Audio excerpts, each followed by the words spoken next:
आज का टॉपिक है शिव जी को भोला क्यों कहते हैं। क्योंकि भोलानाथ तो हमने सुना है, भोलेनाथ का भंडारा भी सुना है, तो लेकिन वो भोला क्यों है?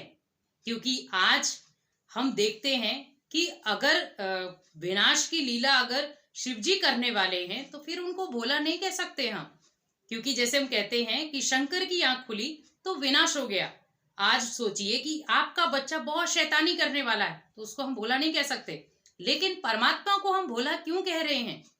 क्योंकि वो भोलानाथ है। नाथ मतलब पिता।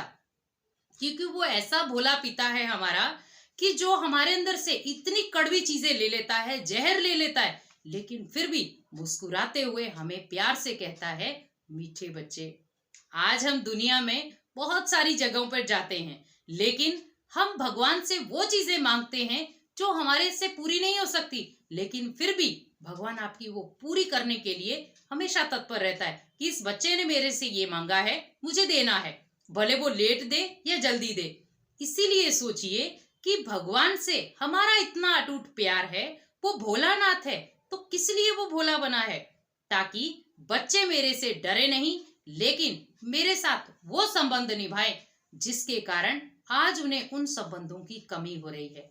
आज एक बच्चा भी है, वो भी अपने पिता से बोलने में डरता है, लेकिन एक परमात्मा है जो इतना भोला है कि अगर कोई डाकू भी उससे बात करता है तो भी वो खुशी से बात करेगा, अगर चोर भी उससे बात करेगा तो भी वो खुशी से बात करेगा कि कम से कम ये बच्चा सुधर जाए।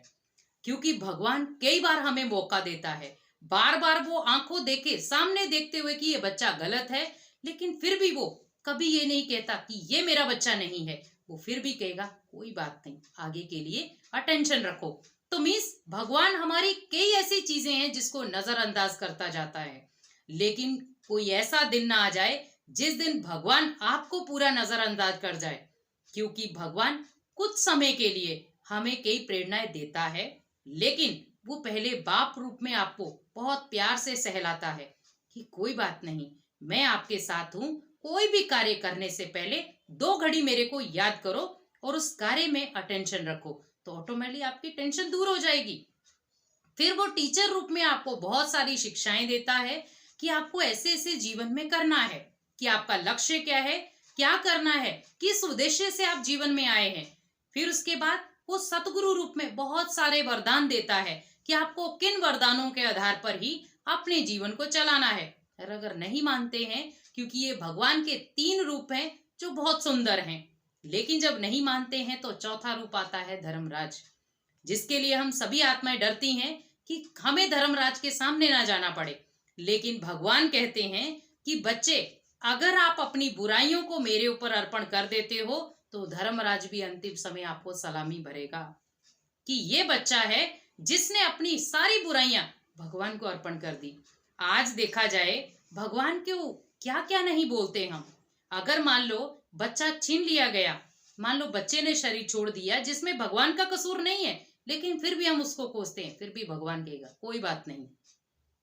क्योंकि हम आज अपने स्वार्थ के कारण भगवान को भी नहीं छोड़ते, गाली गलौज उसको भी करते हैं।